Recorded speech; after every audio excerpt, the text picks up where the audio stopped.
नमस्कार सांग मैंने जय जगन्नाथ केमिति अच्छी समस्ते आशा करुच्ची जगन्नाथ कृपार समस्ते बहुत भले थे आ सुस्थ सबल थे सांग मैंने छोट छोट टिप्स आपकी आसचे समय काढ़ी देखने आपंकर ही फायदा हम कौन जिन आपंकर नष्ट हेनी आपको फोपाड़ा पड़ोनी पसंद आसो तो लाइक कमेंट शेयर करेंगे शेयर कले समस्त पाखे पहुँचले समस्ते जापर जिनटी जो फोपाड़ी दिखते से फोपाड़िया जिनटा को बचाई पारे आउ थे कारण सब पैसा किणा हो पैसा को आउ थे आप व्यवहार करूँ से जिनस को व्यवहार करके आपंकर काम हासिल करूँ आपण वीडियो कौट देखुं दयाकोरी ना सार गलीदेन प्लीज कमेंट जनइबे ताकि मुझे आपको गोटे धन्यवाद जनइबी आपण मूल्यवान समय देखिए मो वीडियो देखुं देखते सांग मैंने प्रति गृहिणी को जिनस सजेकी सुंदर भाव रखा पड़ी था कारण गृहिणी मैंने ही पैसा संचय कर बाट ही खोली था से ही बजेट को संभाली था छोट छोट जिनस आप फोपाड़ देवे मास शेष बेलू किणी किणी देखिए बजेट बहुत ऊपर को घर हिसाबटा बहुत ऊपर पलई तो चलतु आम जिनस को आम केमती बचेबा तो चलतु वीडियो बढ़िया प्रथम वीडियो सांग मैंने देखी नि दही को लेकर दही प्रत्येक घरे व्यवहार करा जाए दही गोटे सब मोस्ट फेवरेट फूड समस्त होता है किंतु सांग मैंने कौन आप जानते दही जिते आम घरे बस ना किणिकी आणु दुईटा मैटर गोटे जिनस हुए सपोज आम दही किणिकी आनीचे किए कंचा दही खाती किए दही को विभिन्न प्रकार रेसिपी करी खाती किंतु सपोज दही खाइले आ किसी दही फ्रिज रही से दहीटी आमर खराब हो गला टिके स्मेल आसूची से दही की मोस्टली लोग बासन कुसन माजी दियंती ना फोपाड़ दियंती सेमिति भूल केबे करिवे नहीं सपोज दही आपण बाहर रखछन मन नहीं तार दिन दहीटा गंधई जाइथिबो तो से मैटर आप कौन करें से दही की बिल्कुल फोपाड़ू नहीं कारण दही गोटे एमती दही एंटीबैक्टेरियल प्रॉपर्टी थाए जोटा कि खाइले आम बॉडी रे इम्यूनिटी पावरटा स्ट्रांग हुए दही कैल्शियम थाए तो से हिसाब से जो मैंने क्षीर खाती दही खाई पारे किंतु कंचा दही जो मैंने खाती से मैंने ए वे रे खाई जदि दही खराब हो जाए ए वे रे थरे करतु देखिए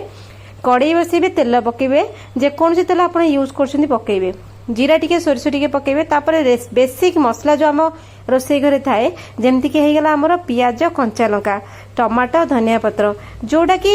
सब बेले समस्त घरे अवेलेबल थाए अदा रसुण पेस्ट टिके आपण एमती करनेबे कारण बहुत लोक अच्छा कंचा दही खाती दही सालाड खाती किसी खाती ना से माने दही टू वंचित हुए तेणुक जो मैंने खाती आपड़ी खुआई पारे दहीटा जब खराब होती केमती आउ थे रियूज करें पियाज हो गला आपड़ जमी मसला करते सेमती पकईदेवे अदा रसुण पेस्ट टमाटो आ धनिया पत्र जो डेम्फ गुड़ा पकईबे आग मसला कला बेले पत्र नुहे डेम्फ धनिया पत्र डेम्फ बहुत लोग फोपाड़ी दिखते डेम्फ को तो बिल्कुल फोपाड़े सी गोटे बढ़िया टेस्ट आने आम रेसिपी तो आपड़ पकईकि भले कि भाजा भाजी करदे बेसिक मसला जहाँ घरे अच्छी हलदी लंका गुंड लुण धनिया गुंड जीरा गुंड गरम मसला यहाँ तो बेसिक मसला सब रोसई घरे अवेलेबल थाए एक्सट्रा मसला किसी पकेवा दरकार नहीं तापर देखो मसला करदे टिके पानी देकर आप कौन करेंगे भल कि मसलाटा करेंगे मसला हाई फ्लेम करेंगे मसला पोड़ी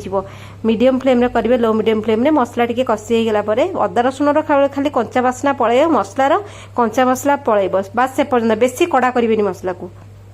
तापर कौन करेंगे ये जो दही पुराणा दही पकईदेवे दहीटी मोर टिके नाक पुराणा हो जाता 2-3 दिन होता खाइबा की इच्छा है तेणुक मुझे करनेली तो जिते दही पकईबे गैस को बंद करदे मसला ठंडा करेंगे पकईबे ना दहीटा पानी फाटिकी सांगे सांगे पानी हो किसी लाभ हेनी यहाँ तापर मसला ठंडा मसला पकईबे घांटे तापर पूरा सीम रे दहीटा को चलेबे चलेबे चलेबे ता पानी धीरे धीरे मरिकी दही गोटे बढ़िया टेक्सचर पड़े आसो आउ खाइला परे ना आप तरकारी शाग भी भूली जाए परिया पत्र जब किणिया को इच्छा होनी आप बाहर को जाना किसी कारणवशत एमती गोटे दही रेसिपी करके घरे खाली भात खाईदेवे एते सुंदर लगे परोटा हो नान हो रुटी हो भारी सुंदर लगे आजिकालिका जो वर्षा दिन महंगा जुग परिवा जो एते महंगा आप एमती थे करके खातु समस्ते बारंबार आउ थे रेसिपी पचारे तो चलते बढ़िया नेक्स्ट टिप्स रे मोर देखो सांग मैंने आम घरे जो आचार तैयारी करूँ जेकोसी भी आचार तैयारी करूँ आम जो रखू काच बोतल रखू ना सेरामिक बोतल रखू जो रखू वर्ष पूरा आचार करूँ वर्ष पर्यंत आम से आचार को खाई था आम कौन कले आचार काढ़ले काढ़ले काढ़ले आचार कढ़ाकढ़ी करके खाती पुणी आम खोप लगे दो एमती कौन हुए ना आचार काढ़ी काढ़ी जिते आम खाई खाई जाऊ तार मसला कमी कमी आसे तार तेल कमी कमी आसे एमती हेल्ले कौन हम आचार जल्दी नष्ट हो आचार में सब तेल बुड़ीकी रहा दरकार मसला बुड़ीकी रहा दरकार मझे मझे आप कौन करते सोरिष तेल टिके टिके आप गरम करके आचार दे जाऊे जिते सरू से आचार को तेल दे जाऊे देखिए वर्ष शेष बेलू आप आचार सरी सरी आसो कि आचार मसला तेल कमी नथिबो आचार नष्ट हेनी बहुत घर मानक आचार नष्ट हो जाए बहुत शीघ्र कारण तेल मसलार कम थाए धीरे धीरे कमी कमी आसे आ मेंटेन करती तापर से आचारटी लास्ट को फोपड़ा हुए नुआ आचार पुणी तैयारी हुए एमती सब करने अपेक्षा आप मेंटेन करूँ आपन जिनस को पूरा आचारटा सरला पर्यंत तेल मसला रहा नष्ट हेनी आ स्वाद सेमती ही रहा पूरा वर्ष जाक स्वाद चेंज हेनी सबुठ बड़ आचार टेस्ट ही चेंज हो जाए तेल मसला कमी कमी आसे एमती करके खोप लगेदेवी बस सरला सिंपल जिनसा आपन आचार पूरा सुंदर भाव में वर्षे जीव तो चलते बढ़िया नेक्स्ट टिप्स रे नेक्स्ट टिप्स होची जेतेबेला आपण कोनोसी भी जिंस स्टीमिंग करछंती जहाँ भी हो हांडी डिश कढ़ई जो थे भी पानी पकईकि आपण स्टीम करिए बोली पानी थोइले तापर जिंस थोइबे तो गोटे छोट जिनसटे करेंगे जेतेबेला स्टीम करछंती लेंबू फाळे पकई देबे तापर आपण जहाँ भी स्टीम करन जेमति कि हमर मंडा पिठा हेगला इडली पिठा हेगला पांपड़ हेगला जहाँ भी आपण स्टीम करछंती देखिबे जदि आपण स्टीम कर सारी आपण जिंस हो जाइतियो किंतु आपण को बासनटी जो नुह कि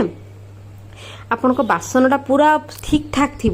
नहले बहुत जिनस आम स्टीम कला बेले आम बासन देखिए पूरा पानी दाग होकर पूरा बासन अधा अधा हो जाइए बहुत खराब लगे हांडी गुड़ाक पूरा नष्ट हो जाए फाड़े लेंबू चुपुड़ी फाड़े लेंबू पकई दिंतु आप बासन खराब हेनी पानी दाग बिल्कुल भी हेनी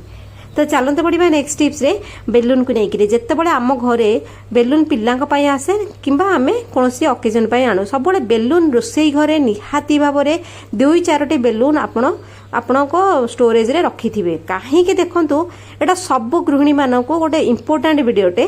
सब गृहिणी मैंने रोसई घरे राति दिन काम करती मुझे बेलून टी काटिक आग भाग बाहर करदेली पछपट भाग जो देखु पछपट भाग को मुझे कौन करी बेलून को लेकरी मो आंगुठी रे पुरोची आपण मने मने भावते मो आंगुठी रे बेलूनटा कहीं पुरो देखु सांग मैंने बहुत सिंपल जिनस सब बेले आपण घरे बेलून रोसई घरे 2-4टी रखिथे कारण आम तो काम करुचे केतेबेला आमर कटी काटी गला हाथ चेंका लगिगला हाथ पोड़ीगला ता सत्ते मध्य आम काम करने पड़े बासन मजाया पड़े लुगापटा काचिया पड़े मसला हाथ हवा पड़े से हितर आम हाथटी भारी पड़े तापर हाथ फाथ धोइले आमर जो घाटा सुखेनी आहरी जाकी जाकी जाकी जाकी घाटा आउरी इन्फेक्शन हुए जिते आप पानी हाथ हेबे बेलून टी लगेदेले आपको से घारे पानी बाजबनी घाटा जल्दी सुखिबो आपण तो कामटा ही कंटिन्यू करथिबे तेणुक एमती होइकी निजको सेफ रखिकी काम करंतु तो चलते पड़ा नेक्स्ट टिप्स रे नेक्स्ट टिप्स होची फ्रिज को लेकिन सांग माने फ्रिज प्रति घरे समस्त व्यवहार करती किंतु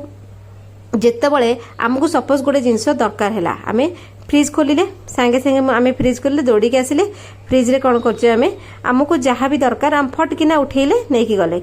किंतु आम के धीरे सुस्थ होकर फ्रिज खोलुनु सब बड़े आम तरबर थाऊ रोसई कला बेले कौन दरकार है फ्रिज रू दौड़ी आसिले नहीं गले तो एमती हिसाब से कौन हुए देखूँ मु मोर डीप फ्रिजर रू मुझे आइस ट्रेटा को उठाऊँ कि आइस ट्रे ही उठुनी कारण फ्रिजर रे कौन पूरा पूरा आइस पूरा मोटा मोटा होगी बस पड़ो आ जी स्पेस फ्रिजर थाए आइस मोटा मोटा होगा स्पेस आहरी कमी कमी आसे तले भी गोटे पूरा लेयर होगी बसी जाइए आम जिनस एमती बसी आम हठात कि आमको दरकार है आम कौन फ्रिजर रखीचे आम मन ना जल्दी फ्रिज हो जाए आम आसी काढ़ला बेलू से जिनसटी उठू न जमा से जिनसटी आमर ट्रेटी भांगी जाऊथबो आम भिड़ी पारू नथिबे तो से हिसाब से एक तो जिनसटी आमर भांगिला ट्रे आइस ट्रे भांगीगला 2 आम काम भी हो पारे आम छाड़ी जावाक पड़े तो तार गोटे सिंपल आ सहज उपाय आपड़ देखी नियंतु घरे जेकोसी आपणकर पॉलिथिन अच्छी सबुठ बेस्ट हम आपड़ जो अटा आणुछंती अटा को कवर करदे फुल करदे डब्बा भितर कंटेनर रे पुरई देकरी ये जो अट्टा जरी को तो भूल के फोपाड़े से जरी की काटिकी मेला करदे देखो मुझे काटिकी मेला करची कपड़े भल की पोछि ने पोछिकी आउ थे काटे कही कारण अट्टा जर जो मटेरियलटा बहुत मोटा मटेरियल आट्टा जरीटा बहुत लॉन्ग लास्टिंग करे आ से जरी जाकी जाकी हेनी जल्दी तेणुक मुझे अट्टा जरी प्रिफर करे अट्टा जरीटा आमको बहुत मैटर आमको साहाय्य करे बहुत प्रकार जिनस करें आईटा देखो काटी सारापर मुझे रेक्टांगुलर सेप्रे अट्टा जरीटी की काटिली काटिकी कौन करी मुझे देखूँ अट्टा जरीटी काटिकी मुझे केमी यूज करी आउ कौ जगार यूज करी से देखूँ आ प्रति घरे एमती प्रॉब्लम हुए से प्रॉब्लम आपड़ केमती उधरी पारे तो यापर मुझे कौन कली तेल पकईली जेकोसी तेल पकई ने आप नड़िया तेल हो सोरिष तेल हो आम रिफाइन तेल हो तेल टिके पकईकरी अट्टा जरिकी भल की तेल लगेदेवे टिके अधिक टिके तेल पकईबे किंतु पूरा जुड़ू बुड़ू करेनि आ पूरा कम करेनि जमी तेलटा लगी पार तो आम अट्टा जरीटे तेल लगेदेले तो आम को केमी यूज करवा देखूँ आम फ्रिजर पूरा डिफ्रस्ट करदे कर सारापर पोछा पोछी भल की करदेकरी ये जरीटी कौन करेंगे आपड़ डीप फ्रिज रे पकेबे कारण मो कलरटा तलू पकेले ऊपर व्हाइट पकेले व्हाइट व्हाइट कॉम्बिनेशन ठीक अच्छी आम देखु जरी कौन हम ना तले लगे ना। तो यहाँ कौन हुए जितेबाला आप डिपर आइस ट्रे बसैले जेको जिनस आप डिपर आइसक्रीम फेसक्रीम जहाँ भी थोड़ी तेल जो लगिक अच्छी जो आम अटा जरी उपर एक से मोटा मटेरियल तार तेल लगे हेतु आपत बरफ हो सारा जितेबाला आप काढ़े ट्रे टिकी ना आइसक्रीम ये ना बाउल फाउल सीटा चिपकनी आप फटकिना काढ़ी नहीं आप कम करेंगे कारण तेल लगी। यही भाव में आज टिप्स गुड़ाक आप शेयर कले केमी लगे कमेंट रे जनइबे।